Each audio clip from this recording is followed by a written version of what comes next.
Hello everyone, welcome back to my YouTube channel Commerce Yodhas. So this is our third part of the series. इससे पहले हम business statistics and business economics को cover कर चुके हैं. अगर आपने ये दोनों वीडियो नहीं देखी हैं तो इस वीडियो के एंड में आपको लिंक मिल जाएगा. आप उस लिंक पे क्लिक करके वो वीडियो देख सकते हैं. So today we are going to discuss about business finance. तो चलिए देखते हैं बिजनेस फाइनेंस से रिलेटेड कौन से मेन कॉन्सेप्ट्स हैं जिनसे हर बार एनटीए यूजीसी नेट और जेआरएफ एग्जाम में क्वेश्चंस रिपीट होते हैं. बिजनेस फाइनेंस से मेनली क्वेश्चंस आते हैं 9 to 10 और यही एक यूनिट है जो बाकी यूनिट के कंपैरिजन में इजी भी है और इसी यूनिट का सिलेबस भी कम है. दैट मीन्स अगर आप ये कुछ सिलेक्टेड टॉपिक्स भी अच्छे से कर लेते हैं then you can secure all the 20 marks easily. So let's start our today session. First इसमें बनता है from basics of business finance. So basics में मेन जो बनता है question from objectives and scope. There are two objectives mainly wealth maximization and profit maximization, and in the case of scope there are three financial decisions, in which first decision is about financing decision, second one is investing, and third one is dividend या retained earning decisions. Financing decision में हम ये देखते हैं हमें कोई भी company कोई भी बिजनेस स्टार्ट करना है उसके लिए हमें क्या चाहिए होता है कैपिटल. तो कैपिटल कुछ हमारी खुद की होती है और कुछ हम बाहर से बोरो कर लेते हैं. दैट मीन्स कुछ पार्ट ऑनर्स का हो गया एंड कुछ पार्ट हम बाहर से बोरो कर लेते हैं. ऑनर्स कौन होते हैं? Real equity share holders. यहाँ पे आ गए इक्विटी वाले. और बोरो जो करते हैं मेनली हम करते हैं थ्रू डिबेंचर्स. सो यहाँ पे आ जाती है डेट कैपिटल. तो ये जो इक्विटी प्लस डेट ये दोनों मिलके जो बनाती हैं ये बनाती हैं कैपिटल स्ट्रक्चर. और ये कैपिटल स्ट्रक्चर जो है ये एक बहुत इम्पोर्टेंट कॉन्सेप्ट बनता है बिजनेस फाइनेंस के सिलेबस में. सेकंड, हमने फाइनेंस तो अवेलेबल कर लिया, अब उसको हम किसी ऐसे रिसोर्सेज में किन्हीं ऐसे सिक्योरिटीज़ में इन्वेस्ट करेंगे जहाँ से हमें मैक्सिमम से मैक्सिमम प्रॉफिट और रिटर्न मिलने की पॉसिबिलिटी हो. It means second decision is investing decision. So invest हम कहाँ पे करना पसंद करेंगे, किस वे में कर सकते हैं? या तो हम शॉर्ट टर्म के लिए करेंगे या फिर हम लॉन्ग टर्म के लिए इन्वेस्ट करेंगे. शॉर्ट टर्म इन्वेस्टमेंट वो होती है जहाँ पे जो सिक्योरिटीज़ हमने परचेज़ की हैं उन सिक्योरिटीज़ को अगर हम विद इन 1 ईयर कैश में कन्वर्ट करवा सकें then it will be short term investment. And long term investment जिसको हम आफ्टर 1 ईयर कैश में कन्वर्ट करवा सकते हैं. सो शॉर्ट टर्म में आ जाता है वर्किंग कैपिटल. वर्किंग कैपिटल जो अपना बिजनेस रन करने के लिए हमें डे टू डे एक्टिविटीज़ के लिए मिनिमम कैपिटल की नीड होती है, that is working capital. And long term जो इन्वेस्टमेंट हमने की है उसमें आ जाता है capital budgeting. Capital budgeting is treated as long term investment. After the third decision is dividend decision. हमने फाइनेंस अवेलेबल करवा लिया, उसके बाद हमने उसको इन्वेस्ट कर दिया. इन्वेस्ट करने के बाद हमने प्रॉफिट भी अर्न कर लिया. अब उस प्रॉफिट का क्या करना है? क्या हमें वो ऑनर्स में एज डिविडेंड डिस्ट्रीब्यूट करना है या फिर खुद कंपनी उसको सेव करके रखेगी? तो ये चीज़ डिपेंड करती है फ्यूचर पॉसिबिलिटीज़ पे. लाइक अगर आपके पास 1000 रुपीज़ हैं देन यू हैव 2 ऑप्शंस. या तो आप उन 1000 रुपीज़ को अपने पास सेव करके रखो या आप फर्दर उनको इन्वेस्ट कर दो.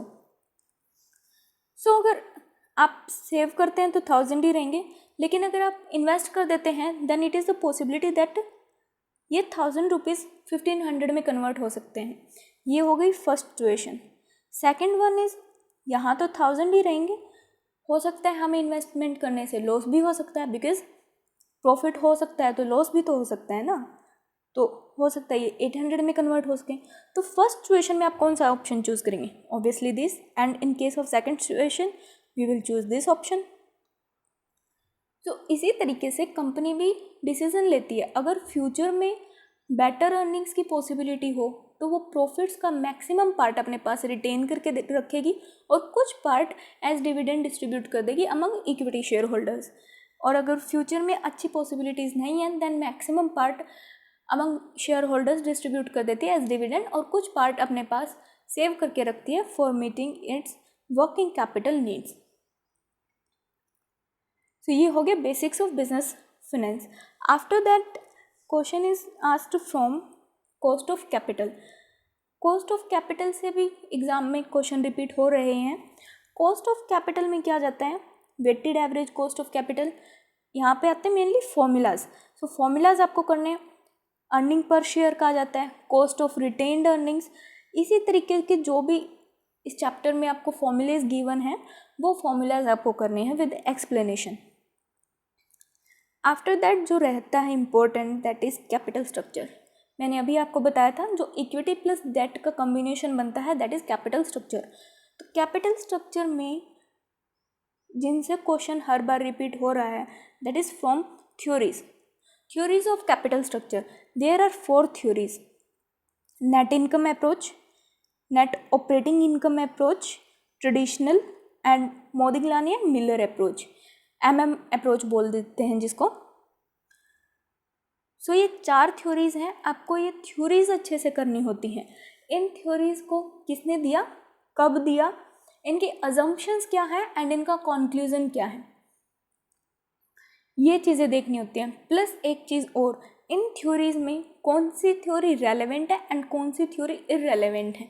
Like NI is relevant and NOI is irrelevant, हमें इस पॉइंट ऑफ व्यू से देखनी होती है। तो मैं अगेन आपको वही बोलूँगी, इन चारों थ्योरीज़ का आप कंपैरिजन चार्ट बना सकते हैं। वहाँ पे इनके assumptions, conclusion and given by and time, ये चीज़ें आप मेंशन कर सकते हैं। वहाँ से आपके लिए रिवाइज करना काफ़ी इजी हो जाएगा।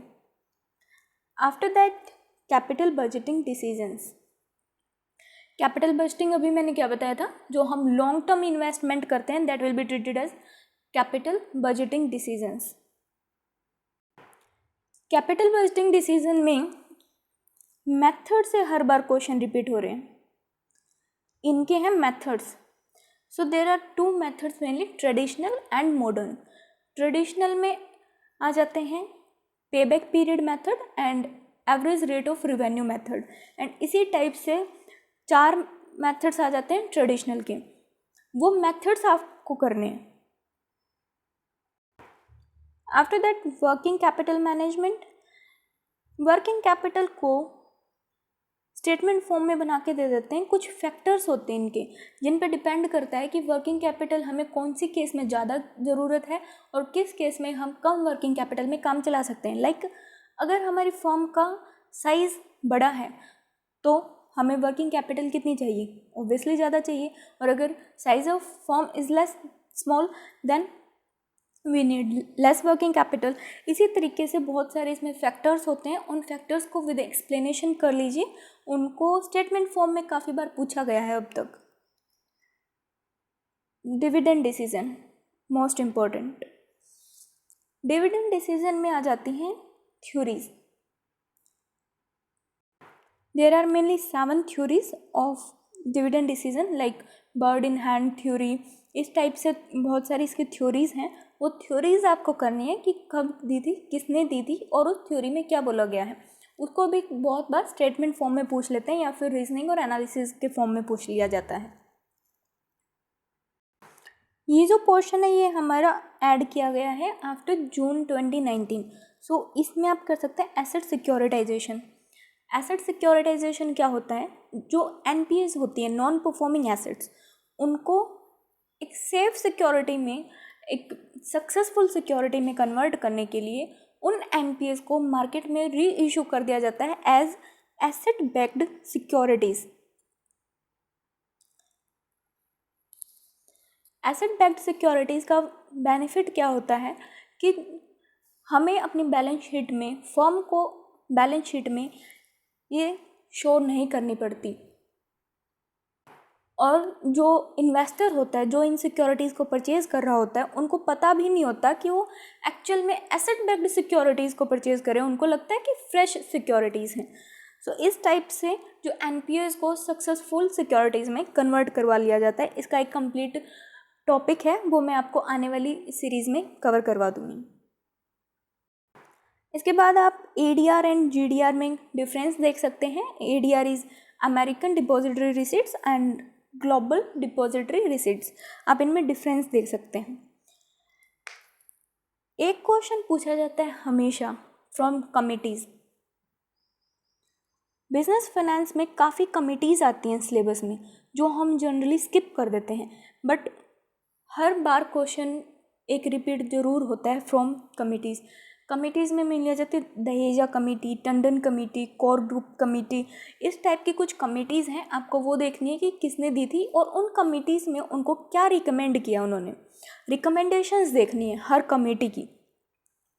बिजनेस फाइनेंशियल मैनेजमेंट से रिलेटेड हर एक कमेटी में कुछ ना कुछ रिकमेंडेशन दी गई हैं, वो रिकमेंडेशंस करना काफ़ी इम्पोर्टेंट रहता है। After that one topic is leverage.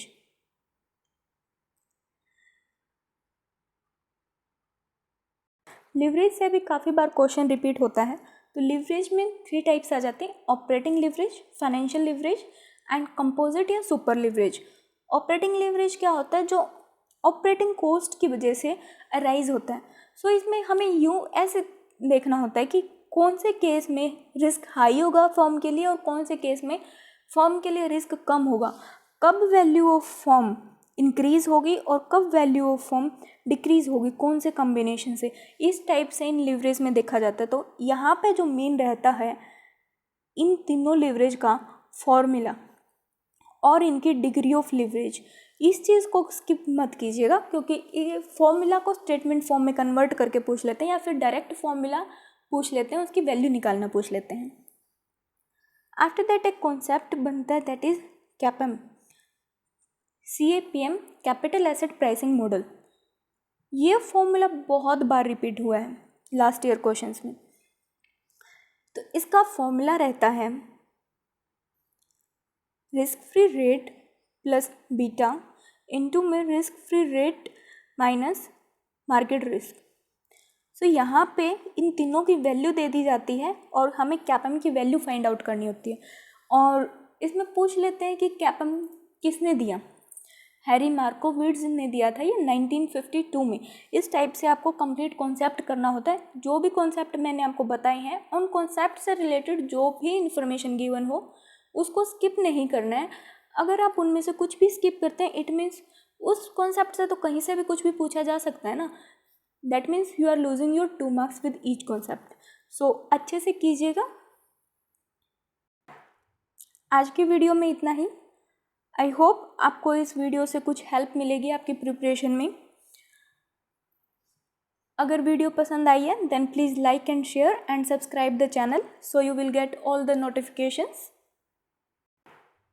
Thank you so much. Stay home, stay safe.